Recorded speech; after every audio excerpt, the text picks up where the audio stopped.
अस्सलाम वालेकुम। Programme night addition में हम आपको खुशामदीद कहते हैं। नाजरीन, गुज़श्ता रोज़ भारत की डिसइंफो लैब का जिक्र प्राइम मिनिस्टर ने कुछ ऐसे किया। कल प्राइम मिनिस्टर टेलीफोन पर आवाम के सवालों के जवाब दे रहे थे। उन्होंने भारतीय डिसइंफो लैब की गलत खबरों का सोर्स पाकिस्तान के सहाफ़ियों को करार दिया। प्राइम मिनिस्टर ने ये कहा कि कुछ सहाफ़ी पाकिस्तान में बैठकर डिसइंफो लैब को खबरें देते हैं जो पाकिस्तानी फ़ौज और पाकिस्तानी प्राइम मिनिस्टर के ख़िलाफ़ प्रोपेगेंडा करते हैं। ये एक बहुत बड़ा एलिगेशन है, लेकिन अच्छा हो कि प्राइम मिनिस्टर साहब उन सहाफ़ियों के नाम लें, इसको इन्वेस्टिगेट करवाएं कि जिन्होंने इस हवाले से इंफॉर्मेशन दी है, गलत इंफॉर्मेशन दे रहे हैं, गलत मालूमात दुनिया को देकर पाकिस्तान के ख़िलाफ़ प्रोपेगेंडा कर रहे हैं, ताकि जो अवाम है सहाफ़त और सहाफ़ियों को ऐसे शक की निगाह से ना देखे। आप सब सहाफ़ियों को एक लाइन में खड़ा ना करें। ये जो शकूक व शुबहात आपकी बात से कल पैदा हुए हैं, ये यकीनन प्राइम मिनिस्टर साहब को क्लियर करने चाहिए, उन सहाफ़ियों को बेनकाब करना चाहिए। आज वज़ीर आज़म इमरान खान ने तकरीब से खिताब करते हुए कहा कि मुल्क की आमदनी ना होने की वजह से बार बार IMF के पास जाना पड़ता है, उसकी शराइत को भी मानना पड़ता है, लिहाजा पाकिस्तान को खुद मुख्तार बनाने के लिए बहुत ज़रूरी है कि गुर्बत का खात्मा करें। ये बात प्राइम मिनिस्टर पहले दिन से करते आ रहे हैं। वो विजन पाकिस्तान प्रोग्राम लाने का ऐलान करते हुए कह रहे थे कि जिस मुल्क का हुक्मरान तबका जो है ये करप्ट हो, वहाँ के जो मुआशी हालात हैं ये ख़राब होते हैं। प्राइम मिनिस्टर इमरान खान ने कहा कि मुल्क को आगे बढ़ाने के लिए एक्सपोर्ट को बढ़ाना होगा। पाकिस्तान अगर एटमी क़ुव्वत बन सकता है तो छोटी छोटी चीज़ें क्यों नहीं बना सकता। और सब ये जानते हैं कि IMF PTI हुकूमत का वो सबसे बड़ा यूटर्न था जिस पर ऑपोजिशन ने बड़ी तनकीद की थी, लेकिन आजकल जो ऑपोजिशन है ये भी इख्तलाफात का शिकार है। खासकर मुस्लिम लीग नून खुद अंदरूनी इख्तलाफात में फंसी हुई है। नाजरीन, अगरचे मियाँ शहबाज शरीफ कश्मीर इलेक्शन में हमें कहीं नज़र नहीं आए, कैंपेन का हिस्सा नज़र नहीं आए, फिर ये खबरें गर्दिश करती रहीं कि वो मरीम नवाज़ के बयानिए को कश्मीर इलेक्शन में हार की वजह करार दे रहे हैं, जिस पर नवाज़ शरीफ नाराज़ होकर मीटिंग से ही उठकर चले गए थे। ऐसी एक मीटिंग का भी जिक्र हो रहा था और कहा जा रहा था कि शायद वो पार्टी ओहदे से इस्तीफ़ा दे रहे हैं और नवाज़ शरीफ को अपना लीडर जो है ना, वो हमेशा उन्होंने एक ही बात की है कि लीडर मेरा नवाज़ शरीफ है, लेकिन इख्तलाफात की खबरें भी सामने आती रहीं। जहाँ शहबाज शरीफ ने सियासी जमातों को माजी भुलाकर आगे बढ़ने की बात की है। कल उन्होंने एक इंटरव्यू दिया और कहा कि माजी में अगर फंसे रहेंगे तो हम आगे नहीं बढ़ सकते, तो बेहतर यह है कि माजी को भुलाया जाए और आगे बढ़ा जाए। कल शहबाज शरीफ ने यह भी कहा कि 2018 के इलेक्शन से पहले मुशावरत के बाद सही हिकमत अमली बनाते तो नवाज शरीफ चौथी मरतबा भी मुल्क के वज़ीर आज़म होते। बहरहाल ये जो सारी कन्फ्यूजन फैलाई जा रही थी शहबाज शरीफ साहब के इस्तीफ़े की, वो कल सब कुछ खुलकर सामने आ गया। उन्होंने कहा कि पार्टी कायद नवाज शरीफ ही रहेंगे, लेकिन बयानिया मगर अपना अपना है, इख्तलाफात हो सकते हैं। आज़ाद कश्मीर इलेक्शन हारने के बाद नून लीग में इख्तलाफात की खबरें जिस तरह मंजर आम पर आई, कल के इंटरव्यू के बाद वो सारी अफवाहें ख़त्म हो गई। दूसरी तरफ वफाकी वज़ीर दाखिला शेख रशीद ने अपोजिशन लीडर शहबाज शरीफ को मिल बैठने की दावत दी है। शेख रशीद ने कहा है कि शहबाज शरीफ माजी को बुलाकर आएँ, माजी के मुज़ाकरात के जो दरवाजे हैं खुले हैं, और अगर वो माजी को भुलाकर बात करना चाहते हैं तो इलेक्ट्रॉनिक वोटिंग मशीन से बिस्मिल्लाह करें। जबकि हुकूमत की तरफ से इंतखाबी इस्लाहात के लिए जो ऑर्डिनेंस 2021 पेश किया गया था, इसकी आईनी मुद्दत अगले महीने ख़त्म होने जा रही है, लिहाजा हुकूमत ने मज़ीद 120 दिन की तौसी की तैयारी कर ली है। हालांकि इस ऑर्डिनेंस की मुखालिफत में करारदाद असम्बली में भी ये पास हो चुकी है। हालांकि इस्लामाबाद हाई कोर्ट ने 2 दिन पहले इंतखाबी इस्लाहात ख़ास तौर पर इलेक्ट्रॉनिक वोटिंग मशीन के हवाले से सख्त तनकीद की थी। चीफ जस्टिस अतर मिनल्ला ने कहा था कि इलेक्शन 2 साल के बाद होने हैं, लेकिन इलेक्ट्रॉनिक वोटिंग मशीनों का ऑर्डिनेंस पहले आ गया है, मशीनें भी आ गई हैं। अगर ये ऑर्डिनेंस एक्ट ऑफ पार्लियामेंट ना बन पाता तो मशीनें खरीदने पर जो पैसे लगे हैं वो ज़ाया हो गए थे। अब बात यह है कि ना तो election commission of Pakistan electronic voting के हक में नज़र आ रहा है, ना ही अपोजिशन इंतखाबी इस्लाहात में नज़र आ रही है संजीदा। जबकि इस्लामाबाद हाई कोर्ट ने भी वक्त से पहले इंतखाबी इस्लाहात का ऑर्डिनेंस लाने पर हुकूमत को तनकीद का निशाना बनाया है, लेकिन हुकूमत हर सूरत आइंदा इंतखाबात इलेक्ट्रॉनिक वोटिंग मशीन के ज़रिए ही करवाना चाहती है। मैं बात करूँगी, मुझे ज्वाइन कर रहे हैं तहरीक इंसाफ के रहनुमा चेयरमैन कश्मीर कमेटी शहरयार अफरीदी साहब। अस्सलाम वालेकुम, बहुत बहुत शुक्रिया शहरयार अफरीदी साहब आपका। शहरयार अफरीदी साहब, सबसे पहले तो मैं ये पूछना चाहूँगी, कल प्राइम मिनिस्टर साहब ने बात की कि मीडिया से इख्तलाफ तब होता है जब मीडिया फेक न्यूज़ देता है। बिल्कुल सही बात की, बिल्कुल इख्तलाफ होना भी चाहिए, फेक न्यूज़ नहीं देनी चाहिए, ये प्रोपेगेंडा नहीं होना चाहिए। लेकिन एक बड़ा जो एलिगेशन लगा वो ये कि डिसइंफो लैब, आपको भी पता है जो मामला सामने आया था, वो कहते हैं कि डिसइंफो लैब में जो सारी चीज़ें सामने आई, हिंदुस्तान में जो फेक अकाउंट बनाए हुए थे उनको जो फीड कर रहे थे वो पाकिस्तान से बैठे सहाफ़ी कर रहे थे, जो प्रोपेगेंडा कर रहे थे पाकिस्तानी फ़ौज के ख़िलाफ़ और वज़ीर आज़म इमरान ख़ान के ख़िलाफ़। तो क्या ही अच्छा हो कि उन सहाफ़ियों को बेनकाब करें ताकि सारे सहाफ़ी एक ही सफ़ में खड़े होकर, ज़ाहिर एक तज़हीक होती है आपके प्रोफेशन की, आपकी, वो सब एक जैसे अपने आप को महसूस ना करें। बिस्मिल्लाहिर्रहमानिर्रहीम। सबसे पहले आपका शुक्रिया। देखिए जी, EU डिसइंफो लैब 115 ममालिक में 15 साल से पाकिस्तान के हवाले से फ़ेक न्यूज़ पूरी दुनिया में फैलाई जा रही थी। और ये जो प्राइम मिनिस्टर ने पाकिस्तान के उन लोगों का ज़िक्र किया जो उसका हिस्सा बने, तो ये लोग कौन हैं? इसके ऊपर बाकायदा पाकिस्तान में कराची से स्टार्ट हुआ।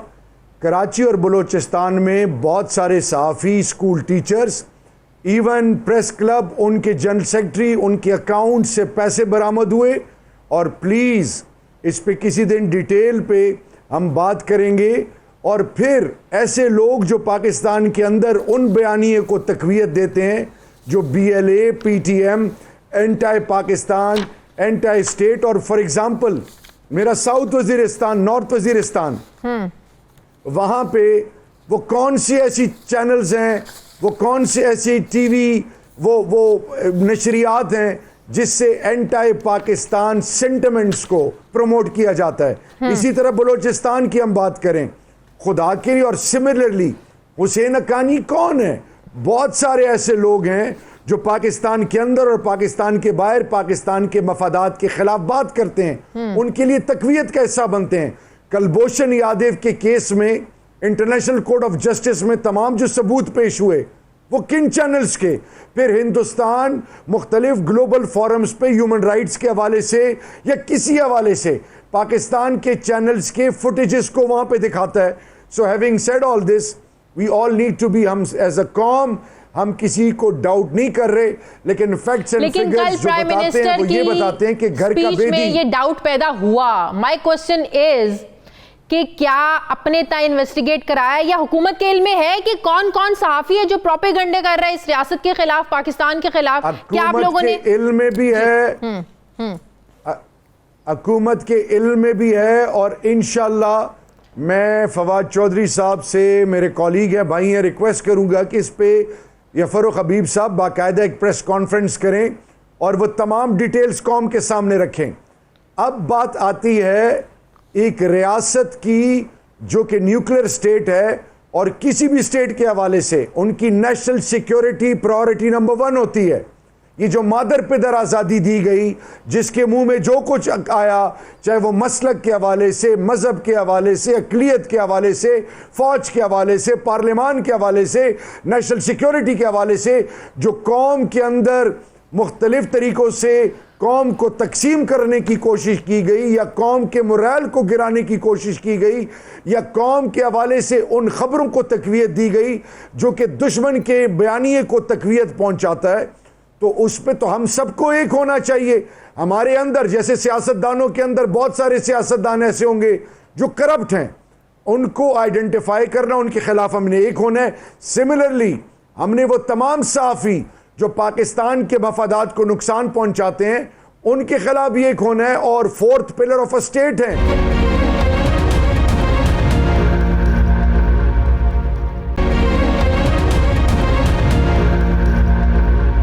ये डिटेल्स आवाम के साथ हम उम्मीद करते हैं कि आप लोग जल्द शेयर करेंगे, क्योंकि सिर्फ ये जेनेरिक बातें करने से, क्योंकि कल से जब से प्राइम मिनिस्टर ने ये बात की है एक कंफ्यूजन सी फैली हुई है, क्योंकि सारे सहाफ़ी एक सफ में, एक लाइन में आकर खड़े हो गए हैं। तो हम उम्मीद करते हैं जेनेरिक नहीं है, आपके पास रेलेवेंट सोर्सेज हैं, आप रीच आउट कर सकते हैं, आप इसको वेरीफाई कर सकते हैं, FIA से कर सकते हैं, IB से कर सकते हैं, पाकिस्तान की इंटेलिजेंस एजेंसी से कर सकते हैं, फिर आप कराची वो प्रेस क्लब से आप पता करवा सकते हैं कि कौन था, किसको अरेस्ट किया गया, वो टीचर्स, वो स्कूल टीचर्स के अलावा वो तमाम सहाफ़ी कौन थे। आज के इस इंफॉर्मेशन के दौर में जहां पे फ्लो ऑफ इंफॉर्मेशन बिल्कुल ऐसे लाइट ऑफ स्पीड की तरह ट्रेवल करता है, तो उसमें तो कुछ चीजें छुप नहीं सकती। And I fail to understand कि अब तक आपकी रिसर्च टीम ने इस पर काम क्यों नहीं किया। नहीं, हम तो ये पूछ रहे हैं, मैं तो ये जानना चाह रही हूं कि कब प्रेस कॉन्फ्रेंस होगी, कब उनको बेनकाब किया जाएगा, कब पूरी आवाम के सामने लाया जाएगा। प्राइम मिनिस्टर, एक रिस्पॉन्सिबल प्राइम मिनिस्टर, एक प्राइम मिनिस्टर जब ये चीज कौम को उसके साथ शेयर करता है तो वो आए बाएं शाएं थोड़ी होगी, वो बेस करेगी एक ऑथेंटिसिटी पे, और इंशाल्लाह हम वो तमाम चीजें कौम के साथ शेयर कर रहे हैं और करने के लिए तैयार हैं जिससे हम कौम को एक कर सकें इंशाल्लाह। सही। अभी आप कुछ देर पहले एक टीवी चैनल पर बैठे हुए थे, मुस्लिम लीग नून के अताउल्लाह तारड़ से नैब रिफॉर्म्स के बारे में बात हो रही थी।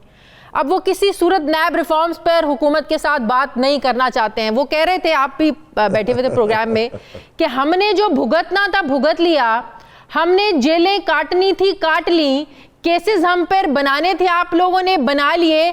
अब उनका इशारा है कि ये बारी आप लोगों पर भी आ सकती है, वक्त आप लोगों पर भी आ सकता है। तो नैब रिफॉर्म्स अगर नहीं होंगी तो मेरा भी आपसे सवाल ये है कि पीपल्स पार्टी भी इस शिकंजे में आई, आज नून लीग भी इस शिकंजे में है, और ये दोनों पार्टियां वो पार्टीज हैं जो माजी में गलती कर चुकी हैं नैब रिफॉर्म्स ना करने की। कल को कहीं आप लोगों के गले में ना फंस जाए ये सब कुछ, क्या करेंगे? अच्छा, मैं एक दुआ मांगूंगा, उसमें मैं आपसे रिक्वेस्ट करूंगा कि आप आमीन ज़रूर कहिए। मेरी तो ये दुआ है कि जिसने पाकिस्तान के साथ खयानत की है, पाकिस्तान का माल खाया, यतीमों नादारों का, अल्लाह उनको इबरत बनाए ताकि आने वाली नस्लों के लिए वो मिसाल हो।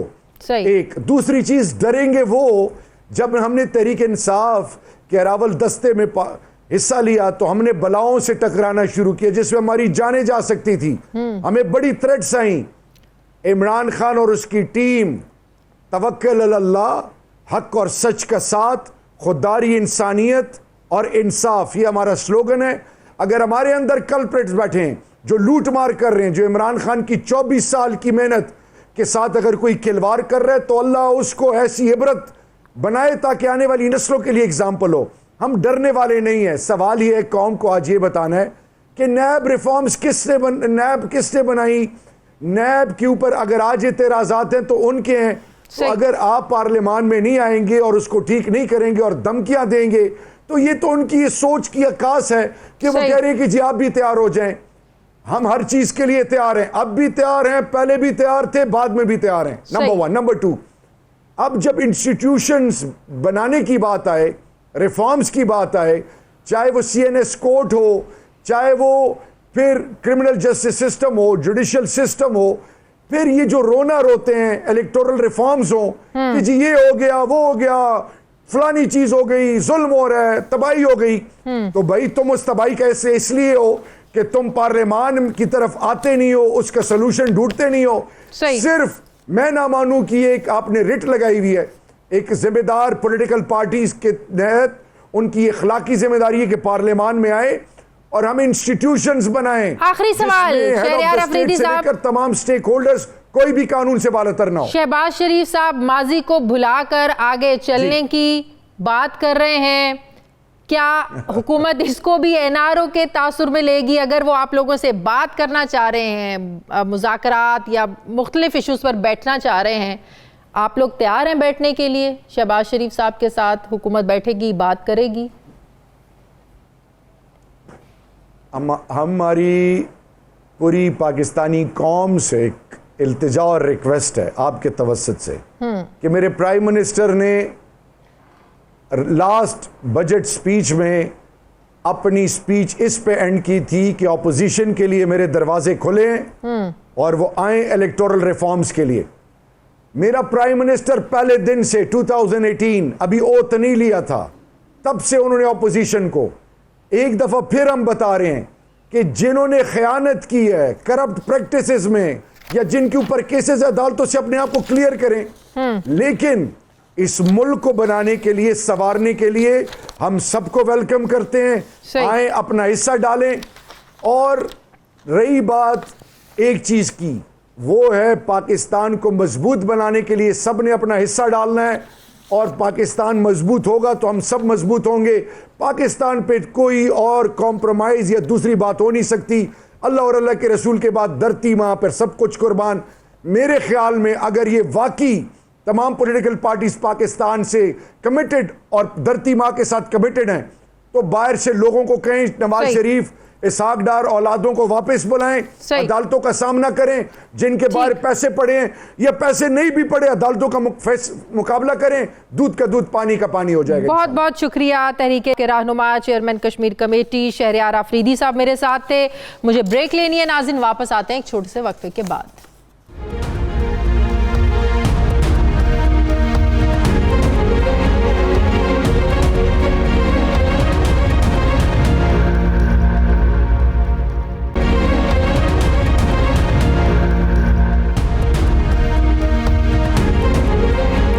ब्रेक के बाद एक बार फिर से आपको खुशामदीद कहते हैं नाजरीन। भारत को अक़वाम मुत्तहिदा की सलामती काउंसिल की 1 महीने के लिए सदारत एक ऐसे वक्त में मिल रही है जब मोदी हुकूमत जैसी मजहबी शिद्दत पसंदी और तासुब अपने इंतहा पर है और पाकिस्तान की मुखालिफत का कोई मौका भारत हाथ से नहीं जाने देता। ये सदारत एक ऐसे वक्त में मिल रही है जब यूरोप और दूसरे मगरबी ममालिक में EU डिसइंफो लैब जैसे प्रोपेगेंडा फैलाने वाले भारतीय नेटवर्क्स पकड़े जा रहे हैं, जिनके ज़रिए भारत पाकिस्तान को दहशतगर्दी के साथ जोड़ने की अनथक कोशिशें कर रहा है।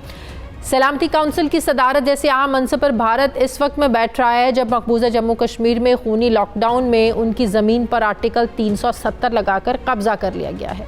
ये बात सारी दुनिया के इल्म में है कि जब भारत अक़वाम मुत्तहिदा की सिक्योरिटी काउंसिल की सदारत कर रहा होगा, ऐन उसी वक्त कश्मीरियों के हक़ खुद इरादियत की करारदाद अक़वाम मुत्तहिदा के दफ्तर में पड़ी मुँह चिड़ारी होगी, क्योंकि भारत तो इसे मानता ही नहीं है। सलामती काउंसिल की सदारत इस वक्त में मिली भारत को जब पूरी दुनिया खुसूसन भारतीय अक़लियतें भारतीय वज़ीर-ए-आज़म नरेंद्र मोदी और हिंदुत्व जैसे शदीद मजहबी नज़रियात के हाथों तकलीफ़ में हैं, अजियत में हैं। सलामती काउंसिल की सदारत भारत को ऐसे वक्त में मिल रही है जब भारत खुद एतराफ़ कर चुका है कि फैटफ जैसे बैनुल-अक़वामी इदारे में लॉबिंग करके यानी गुमराही फैलाकर पाकिस्तान का नाम ग्रे लिस्ट से नहीं निकलने दिया गया। ये सदारत ऐसे वक्त में मिल रही है जब अफगानिस्तान में आग भड़काने के लिए अफगान फोर्सेस को असलहा और बारूद से भरे तैयारे भारत भेज रहा है। सदारत भारत को एक ऐसे वक्त में मिल रही है जब क्रिकेट की कश्मीर प्रीमियर लीग के लिए बैनुल-अक़वामी खिलाड़ियों पर दबाव डालकर इन्हें खेलने से मना किया जा रहा है। इन सारे अवामिल को सामने रखकर पाकिस्तान ने तो ये खदशा जाहिर किया है कि भारत अक़वाम मुत्तहिदा के सालमी मनसब को पाकिस्तान के ख़िलाफ़ इस्तेमाल कर सकता है। पाकिस्तान के सफ़ीर मुनीर अकरम यहाँ तक कह चुके हैं कि भारत यकीनी तौर पर सलामती काउंसिल की सदारत को दहशतगर्दी समेत मुख्तलिफ मामलात पर अपने बयानिए के फ़रोग़ के लिए इस्तेमाल करेगा और पाकिस्तान के जो मामलात हैं उन पर नज़र रखकर पाकिस्तान के ख़िलाफ़ साजिश करेगा। जहाँ भारत कौमी सलामती की सदारत में मतनाज़ हैसियत रखता है, वहाँ अफ़गानिस्तान में तालिबान की मुखालफत भी करता है। आज अफ़गान सदर अशरफ गनी ने वज़ीर-ए-आज़म इमरान खान के बयान की तस्दीक करते हुए अमरीका को इल्ज़ाम दिया है कि अफ़गानिस्तान में अमन की खराबी की सारी जिम्मेदारी अमरीका पर आयद होती है। तालिबान की पेशकदमी को रोकने के लिए हरात के मुख्तलिफ इलाकों में अफ़गान फोर्सेस फ़ज़ाई हमले भी कर रहे हैं, जबकि ज़मीनी लड़ाई में कई जाने की इत्तला है, जबकि तालिबान बड़े देहाती रकबे अपने कब्ज़े में कर चुके हैं। नाजरीन, यूरोपीय पार्लियामेंट के 16 मेंबरान ने यूरोपीय यूनियन को ख़त भेजा है जिसमें ज़ोर दिया गया है कि मसला कश्मीर को अक़वाम मुत्तहिदा की करारदादों के मुताबिक हल किया जाए। सारे मामले पर मैं बात करूंगी। मुझे ज्वाइन कर रहे हैं चेयरमैन कायमा कमेटी सन बराए डिफेंस मुशाहिद हुसैन सैयद साहब। अस्सलाम वालेकुम, बहुत बहुत शुक्रिया मुशाहिद हुसैन साहब आपका। मुशाहिद साहब, भारत को अक़वाम मुत्तहिदा की सलामती काउंसिल की सदारत मिलना ये पाकिस्तान के लिए किस कदर टेंशन की बात है? आप समझते वो भारत जिसने पाकिस्तान को ग्रे लिस्ट में रखने के लिए FATF को इस्तेमाल किया, जिसका बरमला एतराफ़ भी किया भारतीय वज़ीर ख़ारजा ने, तो ऐसी सारी सिचुएशन में भारत को सलामती काउंसिल की सदारत मिलना कितनी बड़ी टेंशन हो सकती है पाकिस्तान के लिए? अस्सलाम वालेकुम शाजिया साहिबा और आपके व्यूअर्स को मेरी तरफ से बड़ा अस्सलाम वालेकुम। ये आपने बिल्कुल सही फरमाया कि भारत से, हिंदुस्तान से हमें कोई खैर की तवक्को नहीं है, बल्कि जहां मुमकिन हो, चाहे वो फील्ड हो क्रिकेट की, चाहे वो फील्ड हो फाटफ की, चाहे वो फील्ड हो EU के डिसइंफॉर्मेशन लैब की, या पाकिस्तान के खिलाफ प्रोपेगेंडा के लिए, या पाकिस्तान को अदम इस्तेहकाम करने के लिए, तो हिंदुस्तान की पूरी कोशिश होगी कि जिस तरीके से पाकिस्तान पर कोई मनफी असर करे। लेकिन ये है कि UN सिक्योरिटी काउंसिल में वो सदर जरूर बन गया है रोटेशन के तहत, क्योंकि वो मेंबर है सलामती काउंसिल का 1 माह के लिए, और ये बड़ा अहम महीना है। लेकिन मेरे ख्याल में उसमें चाइना भी है, रूस भी है, और हमारे दोस्त भी उस UN सिक्योरिटी काउंसिल में है। तो इतना मनफी रोल अगर वो चाहे भी तो बहुत आसानी से इस्तेमाल नहीं कर सकते। वो हो सकता है कि कुछ शायद भारत के FATF पर असर रसूख देखकर आपको नहीं लगता कि हमें बहुत ज्यादा चौकस होना चाहिए और ये समझ जाना चाहिए कि भारत की लॉबी बहुत स्ट्रांग है? भारत की देखें जी, लॉबिंग भी स्ट्रांग है, और भारत की पॉलिसी जो हिंदुस्तान की पॉलिसी पाकिस्तान की तरफ है वो बड़ी वाज़ेह, उसमें क्लैरिटी है। हमारी पॉलिसी में थोड़ा सा मुझे लगता है कि हम वाज़ेह नहीं हैं। हाल ही में हमें बताया गया कि जी हिंदुस्तान से अंदिया आया है कि वो कश्मीर पर बात करेंगे, वो हर चीज पर बात करने को तैयार हैं, और यहाँ लोग बड़े खुश हो रहे थे, बड़े इत्मीनान इजहार कर रहे थे। हालांकि वो भूल गए, और मुझे याद है चंद माह पहले मुझे वजीर खारजा शाह महमूद कुरैशी साहब ने एक डॉसिये पेश किया था 40 सफ़े का, dossier on Indian state terrorism against Pakistan, और उसमें उन्होंने बताया था, और ये शवाहिद के साथ, कि 87 रॉ के ट्रेनिंग कैंप्स हैं पाकिस्तान के खिलाफ, 66 अफगानिस्तान के सरजमीन में और 21 हिंदुस्तान की सरजमीन में।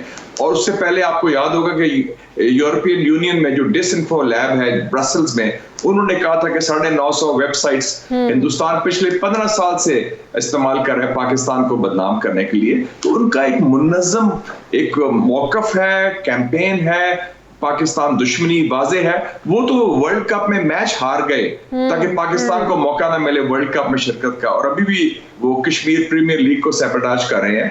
तो उनका सतह पर मनफी किरदार है, लेकिन हमारे पास भी ऑप्शंस हैं, हमारे दोस्त भी हैं, और हम जरा दबंग तरीके से इसको फेस करें और अपनी भी एक क्लियर इंडिया पॉलिसी बनाएं। सही, लेकिन अक़वाम मुत्तहिदा में जो करारदादें पड़ी हैं कश्मीर के हवाले से दहाइयों से, और जो मुंह चढ़ा रही हैं, क्योंकि भारत उन करारदादों के मुताबिक कोई बात करने को तैयार नहीं है, वो तो मानने को भी तैयार नहीं है।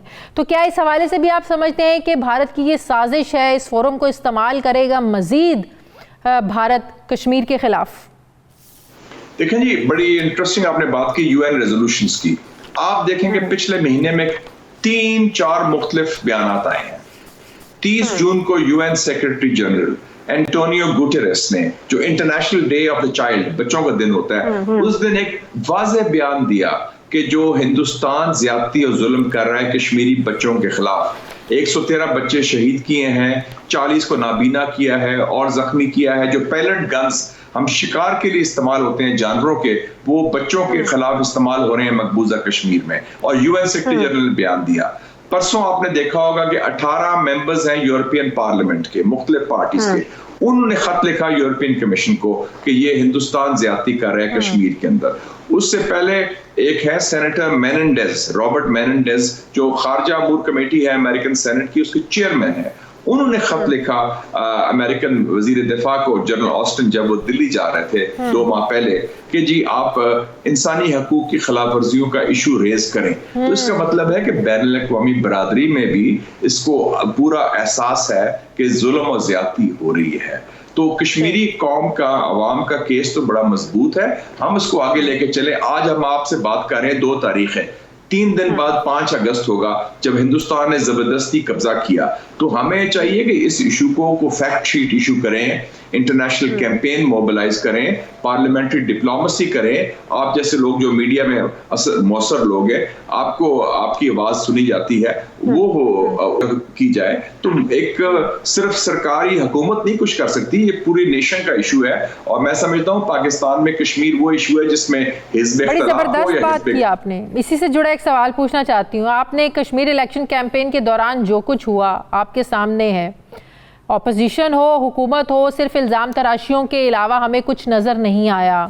तो ऐसी सिचुएशन में जब कश्मीर की ज़मीन पर खड़े होकर ऑपोजिशन हुकूमत पर, हुकूमत ऑपोजिशन पर इल्ज़ाम लगाए, जब ऑपोजिशन ये कहे कि इमरान खान जो है ना वो मोदी को कश्मीर बेच दिया है, तो ऐसी सूरत हाल में, इस सिचुएशन में जब भारत ऑलरेडी कश्मीरियों पर इतना नरेंद्र मोदी जुल्म कर रहा है, हम क्या मैसेज दे रहे हैं कि आप तो एक दूसरे पर इल्ज़ाम लगा रहे हैं कश्मीर बेचने का, तो दुनिया से कौन सा कश्मीर लेने की आप बात करते हैं? किन कश्मीरियों को आज़ाद करवाने की आप बात करते हैं?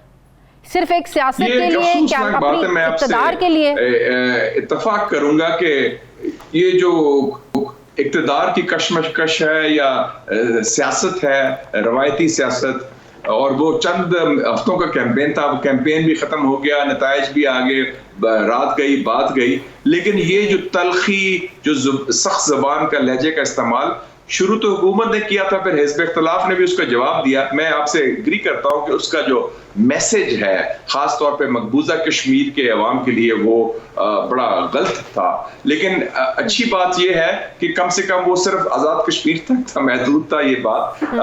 जहां तक मकबूजा कश्मीर का इशू है उस पर बाय लाज जो मौक़िफ़ है वो कौमकफ है, लेकिन ये बात मेरे ख्याल में ये इस किस्म का कैंपेन लेवल नहीं होना चाहिए, कम से कम लेवल बेहतर होना चाहिए। मैं कुछ अफगानिस्तान की सूरत हाल पर आपसे बात करना चाहती हूँ। अफगानिस्तान में जो सूरत हाल इस वक्त चल रही है, तालिबान तेजी से आगे बढ़ रहे हैं। सूरत हाल ये है कि सिक्योरिटी फोर्सेस को जान बचाकर पाकिस्तान आना पड़ता है, पाकिस्तान वापस करता है। अफगान हुकूमत शर्मिंदगी से बचने के लिए इनकार करती है। खाना जंगी की सूरत हाल है वहाँ पर। मौजूदा इल्ज़ाम ठहराया जाता है पाकिस्तान को कि पाकिस्तान सपोर्ट कर रहा है वहाँ पे तालिबान को, और पाकिस्तान की शह पर ही तालिबान जो है ना वो आगे बढ़ रहे हैं। तो इस सिचुएशन पाकिस्तान के लिए आप आइंदा आने वाले दिनों में कैसे देख रहे हैं? कितने मनफी असरात हो सकते हैं पाकिस्तान पर इसके? देखें जी, पहली बात है कि जो सिचुएशन इस वक्त अफगानिस्तान में कायम हुई है उसका पाकिस्तान को कसूरवार करना बिल्कुल लगो है, गलत बात है, बेबुनियाद है, क्योंकि 20 साल तक अमेरिकी फौज रही। एक जमाने में 1,65,000 अमेरिकन फौजी थे ओबामा के जमाने में। 2.5 खरब रुपया, $2.5 ट्रिलियन, और $1 ट्रिलियन में 1,000 बिलियन होते हैं, अमेरिका ने जाया किए इस जंग में।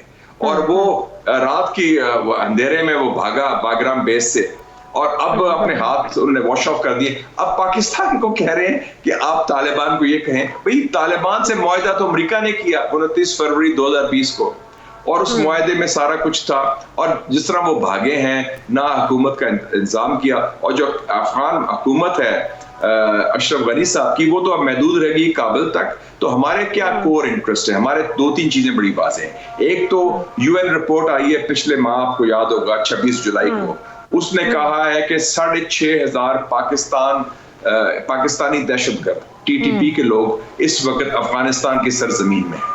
तो हमें खदशा है कि अदम इस्तेहकाम, और ज्यादातर उनका ताल्लुक हिंदुस्तान की रॉ से भी है। आपको मालूम ही है कि हिंदुस्तान भी अफगानिस्तान की सरजमीन अफगान इंटेलिजेंस के साथ मिलकर, जो उनकी एजेंसी है NDS, वो इकट्ठे मिलकर पाकिस्तान के खिलाफ एक्टिविटी करते हैं। एक तो ना अफगान सरजमीन हमारे खिलाफ इस्तेमाल हो, और ना हम अपनी सरजमीन किसी के खिलाफ इस्तेमाल करने दें, किसी हमसाये के खिलाफ।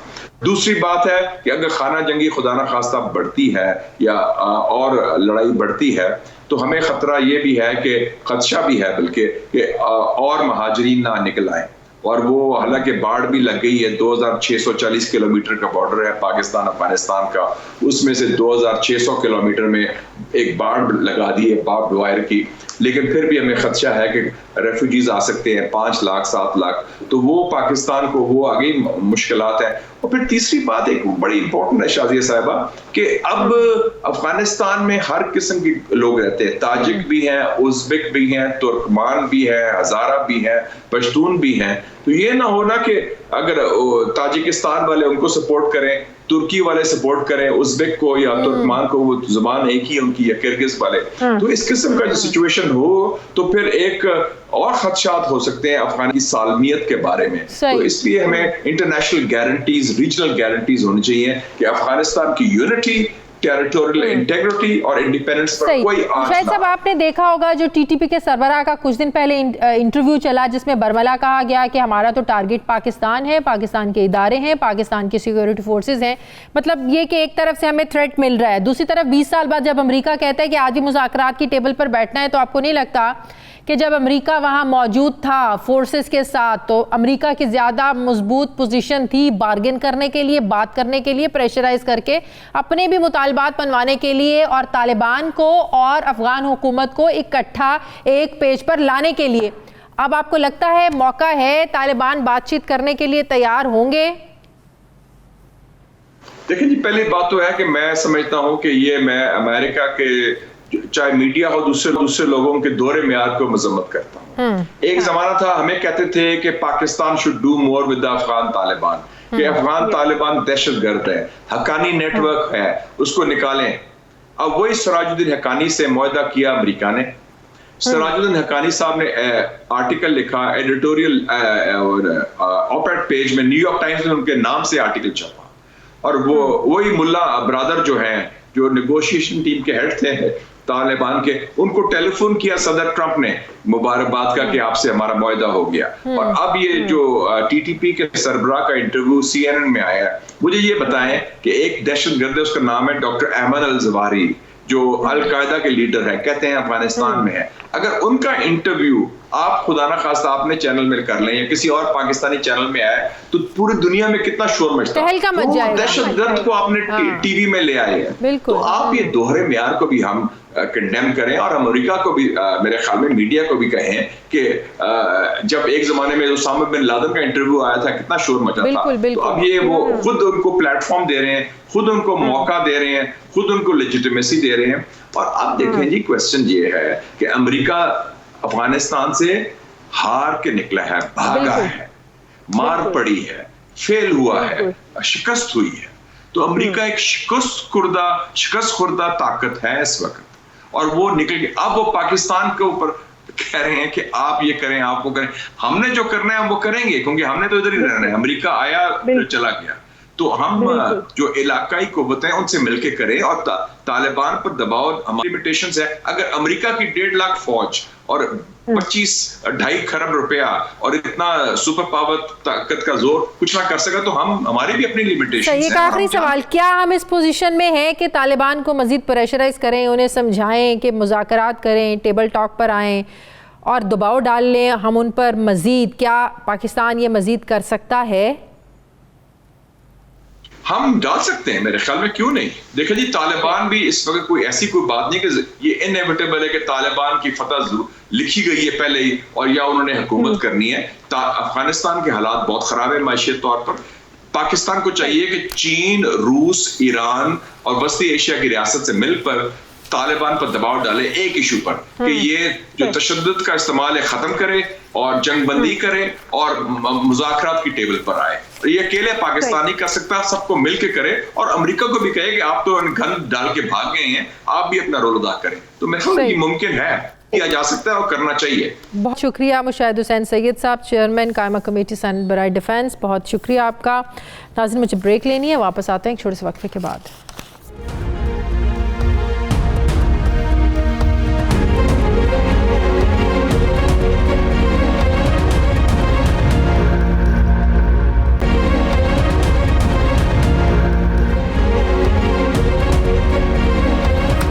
ब्रेक के बाद एक बार फिर से आपको खुशामदीद कहते हैं। नाज़रीन, कोरोना वायरस ने एक बार फिर से सूरत हाल बड़ी संजीदा कर दी है। आज प्राइम मिनिस्टर इमरान खान की सरबराही में NCOC का इजलास हुआ। इजलास के बाद चेयरमैन NCOC असद उमर ने मीडिया से बात करते हुए कहा कि वज़ीर आज़म से मंजूरी लेने के बाद हमने कुछ फ़ैसले किए हैं, जिसके तहत कारोबार रात 8 बजे तक बंद हो जाएंगे, जबकि हफ्ते में 2 छुट्टियों का भी फ़ैसला किया गया है।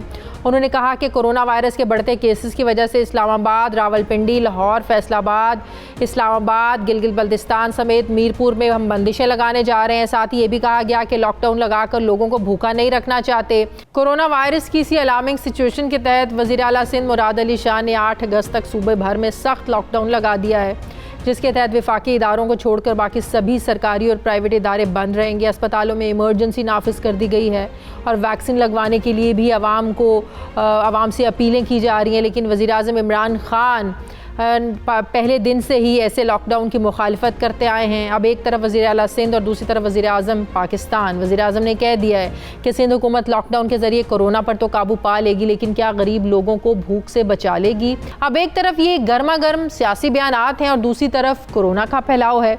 हकीकत क्या है और लॉकडाउन लगाना ज़रूरी है नहीं है, मैं बात करूँगी। मुझे ज्वाइन कर रही हैं मुआविन खुसूसी वज़ीर आला पंजाब बराए इत्तलात डॉक्टर फिरदौस आशिक अवान साहिबा। अस्सलाम वालेकुम, बहुत बहुत शुक्रिया डॉक्टर साहब आपका।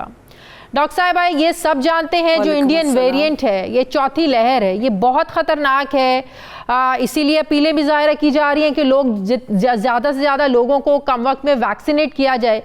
अगर सिंध की हुकूमत सख्त इकदाम लेने जा रही है ताकि इंडिया वाली सूरत खुदा ना खास्ता पैदा ना हो जाए कहीं वहाँ पे, तो फिर कौन जिम्मेदार होगा? क्यों वफाक को एतराज़ात हो रहे हैं कि सिंध हुकूमत क्यों लॉकडाउन कर रही है?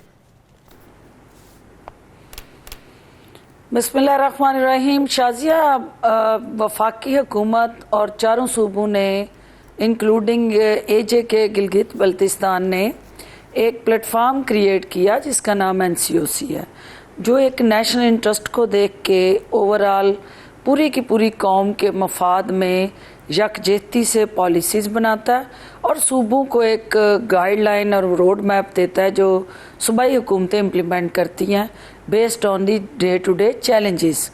अब NCOC के साथ जो डिस्कशन, कंसल्टेशन और ओवरऑल एक एंगेजमेंट स्ट्रेटजी बनी हुई है, उन सब को बाईपास करके सिंध गवर्नमेंट आइसोलेशन में सेल्फ डिसीजन लेके एक ऐसे सूबे के अंदर जहां से पाकिस्तान की इकोनॉमिक वेन होते हुए वो तमाम इकोनॉमिक एक्टिविटी जनरेट होती है जो एक्सपोर्ट ओरिएंटेड है, जो इंपोर्ट ओरिएंटेड है, और ओवरऑल पाकिस्तान की मईशत के अंदर कराची का जो हिस्सा है रेवेन्यू कलेक्शन में, जब आप बगैर सोचे समझे उन इकोनॉमिक इम्पैक्ट्स को ज़हन में लाए बगैर सिर्फ और सिर्फ सियासी नारों की बेसिस पे ऐसे इकदाम उठाते हैं तो उसकी कीमत अल्टीमेटली पूरी कौम को डॉक्टर साहब, सूरत दोनों तरफ बराबर है। एक तरफ जो आप इंडिकेशंस दे रही हैं वो भी दुरुस्त है, दूसरी तरफ जो सिंध हुकूमत कह रही है कि अगर हम लोगों ने कारोबार बंद नहीं किए, लॉकडाउन नहीं लगाया तो सूरत हाल खुदा ना खास्ता इंडिया वाली हो जाएगी। तो इसका कोई बीच का रास्ता होना चाहिए। मुकम्मल लॉकडाउन की आप लोग मुखालिफत कर रहे हैं और वो कह रहे हैं कि लॉकडाउन होना चाहिए। सूरत हाल दोनों तरफ से ही नुकसानदेह है। देखिए, बात यह है कि सिंध गवर्नमेंट का इंसानी जानों के तहफ़्फ़ुज़ के साथ जुड़ा जो कंसर्न है, हम उसे कदर की निगाह से देखते हैं, वैलिड है। लेकिन देखना ये है कि उन जानों को जिनको आप कोरोना से बचाना चाहते हैं और उन्हीं जानों को आप भूख की नज़र करना चाहते हैं, भूख से मारना चाहते हैं, तो हमारे पास जो अल्टरनेटिव स्ट्रेटजी और रोड मैप है वो स्मार्ट लॉकडाउन का है। वो TTQ है, टारगेट ट्रेस करें, टारगेट करें और फिर उनको अल्टीमेटली क्वारंटाइन करें। अगर ऐसा नहीं होता, देखिए हमने सूबा पंजाब के अंदर भी और ओवरऑल पाकिस्तान के अंदर भी दीगर सूबों ने ये सक्सेसफुली टेस्ट किया है ये सारे का सारा मॉड्यूल कि जहां स्प्रेड रेशियो इन्फेक्शन की ज़्यादा है वहां हम स्मार्ट लॉकडाउन की तरफ जाएं। जो बाकी एरियाज में हम वहाँ एक रिस्ट्रिक्टेड मैकेनिज्म बनाएं और एक पैरेलल काउंटर स्ट्रेटजी क्रिएट करें कि जिसके तहत जहां पे आप स्मार्ट लॉकडाउन लगाते हैं वहां के लोगों को खाने पीने की, और अगर वहां वो कच्ची आबादी है, मेहनत कश मजदूर है, कोई दिहाड़ीदार है, डेली वेजर है, तो उसका रोजगार जब सफर करता है तो गवर्नमेंट उसकी जिम्मेदारी ले। हुकूमत सिंध ने अब तक सिर्फ उनके रोजगार का कत्ल करने का ऐलान तो कर दिया, लेकिन पैरेलल कोई ऐसा रोड मैप नहीं दिया जिसके तहत जब वो लोग घरों में कैद हो जाएंगे तो उनकी हुकूमत जो है वो खाना पहुंचाने या उनके बाकी माली मुश्किलात से निकालने के लिए इकोनॉमिक क्या ये सब कंसर्न NCOC के प्लेटफॉर्म पर जो बातें आप कर रही हैं, आपको नहीं लगता है NCOC का प्लेटफॉर्म ऐसा है जहां तमाम सूबे अपने खदशात, तहफ़्फ़ुज़ात बताते हैं, फिर NCOC सारी सूरत हाल को मद्देनजर रखकर कोई फैसला करती है? क्या सिंध हुकूमत नहीं सुनती है NCOC के फैसले? NCOC का फैसला नहीं है, ये NCOC के फैसलों से बगावत है। और एक सूबा जो है वो तहैया कर चुका है कि उसने बगावत करनी है हर उस फैसले के खिलाफ जो मुल्क के मफाद में हो या ओवरऑल कौम के मफाद में हो। देखिए उनके पास ऑटोनमी है, हेल्थ जो है डिवॉल्व सब्जेक्ट है, लेकिन इसके साथ एक नेशनल इंटरेस्ट को प्रोटेक्ट करने की जिम्मेदारी जो है वो हुकूमत पाकिस्तान के पास है। जहाँ पे इकनॉमिक चैलेंज होगा, जहाँ पे आपके ओवरऑल इकनॉमिक इंडिकेटर्स इम्प्रूव होके आपकी एक्सपोर्ट बढ़ के तारीख की बुलंद तरीन सतह को छू रही हैं, तो आप कोई ऐसा नादानी में कदम जब उठाते हैं तो अल्टीमेटली उसकी कीमत सारी कौम ने अदा करनी है। सिंध में सिर्फ चंद मखसूस एक सूबे के अवाम नहीं बसते, सिंध के अंदर हर सूबे से पाकिस्तान के चप्पे चप्पे से अवाम बसते हैं, तो वहाँ ज्यादा जिम्मेदारी की जरूरत है। पंजाब में क्या फैसला हो गया है? एनसीओसी ने कहा है ना कि हफ्ते में 2 दिन कारोबार बंद रहेंगे और इसका फैसला सूबे करेंगे कि किन दिनों में कारोबार बंद रहेंगे। पंजाब में क्या वही हफ्ता इतवार होगा? देखिए इससे पहले भी पंजाब गवर्नमेंट ने जितने भी एनसीओसी के फैसले हैं with full spirit and commitment हमने उनको ऑन किया और सपोर्ट किया और इम्प्लीमेंट किया। अब भी जो है एनसीओसी हमारा ये बिलीफ है कि उसकी तरफ से कोई रोड मैप आता है या कोई ऐसा वे फॉरवर्ड आता है, हिकमत अमली आती है, तो वो आवाम के मफाद में आती है, वो कौम के मफाद में है। पंजाब हुकूमत ने क्या फैसला किया? हफ्ता और इतवार सब कुछ बंद रहेगा। हम देखिए ये उनकी रिकमेंडेशंस आई हैं, उन पे हम हमारी अपनी सूबे के अंदर एक कोरोना कमेटी बनी हुई है जिसमें सारे स्टेक होल्डर बैठ के कंसल्टेशन से उन रिकमेंडेशन का जायजा लेते हैं। उसके बाद चीफ मिनिस्टर साहब हतमी उस पर मंजूरी देते हैं। तो जो ये रिकमेंडेशंस हैं वो कमेटी उसको देखेगी और उस हवाले से हम अपनी तरजीहात तय करेंगे। लेकिन हमारी तमाम तर जो स्ट्रेटजी है उसका महवर और मरकज सूबे के अवाम के जान का तहफ़्फ़ुज़ यकीनी बनाना है। लेकिन उसके साथ साथ कोई ऐसा अहमकाना कदम नहीं उठाना जिससे हम उनके घरों के चूल्हे जो हैं वो ठंडे कर दें, उनका रोजगार उनसे छीन लें और बेरोजगारी की लहर जो पहले ही महंगाई की वजह से लोग परेशान थे उनको मजीद परेशानियों में मुब्तला करें। सही, बहुत बहुत शुक्रिया डॉक्टर फिरदौस आशिकावान साहिबा, मुआविन खुसूसी वज़ीर आला पंजाब बराए इत्तलात मेरे साथ थी। नाज़रीन हमारे प्रोग्राम का वक्त खत्म हो गया है, फीडबैक ज़रूर दीजिएगा, अपना ख्याल रखिएगा, मुझे इजाज़त दीजिए, अल्लाह हाफिज़।